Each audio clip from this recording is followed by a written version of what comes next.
காத்திருந்தேன். அவர் எதிர்த்து நடந்து என் கூப்பிடுதலை கேட்டார். பயங்கரமான துணியில் ஒளியான சேர்ச்சிகள் இருந்து என்னை தூக்கி எடுத்து என் கால்களை கண்களை செலுத்தி என் அடிகளை உறுதிப்படுத்தி நமது தேவனை துடைக்கும் புது பாட்டை என் வாயிலை கொடுத்து அனைவர் அதை கண்டு பயந்து கர்த்தரை நம்புவார்கள்.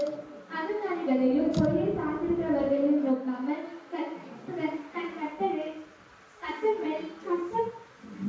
கர்த்தரை தன் நம்பிக்கையாக வைத்திருக்கிற மனுஷன் பாக்கியவான். என் தேவனாகிய கர்த்தாவே, நீர் எங்களிடம் செய்த உம்முடைய அதிசயங்களும் உம்முடைய யோசனைகளும் அநேகமானவைகள். ஒருவரும் அவைகளை விவரித்து சொல்லி முடியாது. நான் அவைகளை சொல்லி அறிவிக்க வேண்டுமானால் அவர்கள் எண்ணிக்கைக்கும் வேண்டானவைகள். பலியையும் காணிக்கையையும் நீர் விரும்பவில்லை. நீர் என் செவிகளை திறந்து சர்வாங்க தகன பலியையும் பாவ நிவாரண பலியையும் நீர் கேட்கவில்லை. அப்பொழுது நான் இதோ வருகிறேன். புஸ்தகத்தில் என்னை குறித்து எழுதியிருக்கிறது. என் தேவனை உமக்கு பிரியமானதை செய்ய விரும்புகிறேன். உமது நியாயப்பிரமாணம் என் உள்ளத்தில் இருக்கிறது என்று சொன்னேன். என் மகா சபையிலே உங்கள் நீதியை பிரசித்தப்படுத்தினேன். என் குதிரைகளை மூடேன். கர்த்தாவே, நீர் அதை அறிவீர். உமது நீதியின்படி உம்முடைய நீதியை நான் என் இருதயத்தில் மறைத்து வைக்காமல் உமது சத்தியத்தையும் உமது ரட்சிப்பையும் சொல்லி இருக்கிறேன். உமது கிருபையும் உமது உண்மையும் மகா சபையை அறிவிக்காதபடிக்கு ஒழித்து வைக்கவில்லை. கர்த்தாவே, உம்முடைய இரக்கங்களை எனக்கு கிடையாமல் போக பண்ணாதேயும். உமது கிருபையும் உமது உண்மையும் எப்பொழுதும் என்னை காக்க கடவது. எண்ணிக்கைக்கு அடங்கா தீமைகள் என்னை சூழ்ந்து கொண்டது.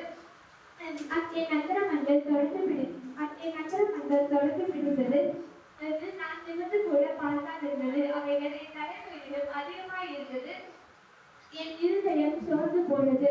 கர்த்தாவே, என்னை விடுவியும். கர்த்தாவே, எனக்கு சகாயம் பண்ண தீவிரியும்.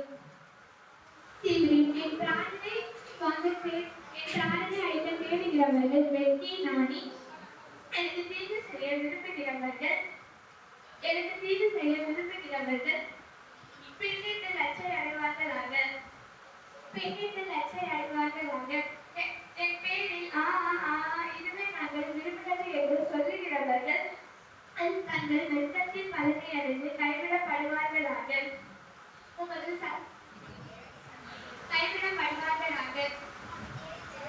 உம்மை தேடுகிற அனைவரும் உமக்குள் மகிழ்ந்து களி கூறுவார்களாக. உமது ரட்சிப்பை விரும்புகிறவர்கள் கர்த்தருக்கு மகிமை உண்டாவதாக என்று சொல்லுவார்களாக.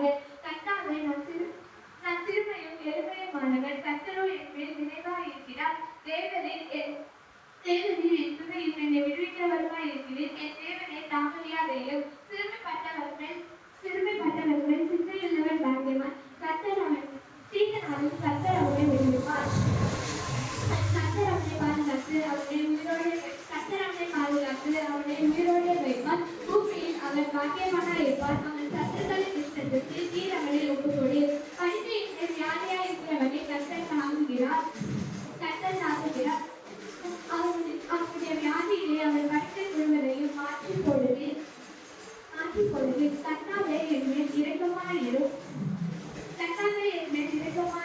நாட்டுக்கு விரோதமாய் பாவம் செய்து என் ஆத்துமாவை குணமாக்கும் என்று நான் சொன்னேன். அவன் எப்பொழுது சாவான்? அவன் பேர் எப்பொழுது அழியும் என்று என் சத்துருக்கள் எனக்கு விரோதமாய் சொல்லுகிறார்கள். ஒருவன் என்னை பார்க்க வந்தால் வர்த்தகமாய் பேசுகிறான். அவன் தன் இருதயத்தில் அக்கல்மத்தை சேகரித்துக் கொண்டு தெருவிலே போய் அதை தூற்றுகிறான். என் பகைஞர் எல்லாரும் எனக்கு ஏகமாய் முணுமுணுத்து எனக்கு விரோதமாக எனக்கு பொல்லாத நினைத்து தீர வியாதி அவனை பிடித்துக் கொண்டது. படுக்கையில் இருக்கிற அவன் இனி எழுந்திருப்பதில்லை என்கிறார்கள். ஆமென்.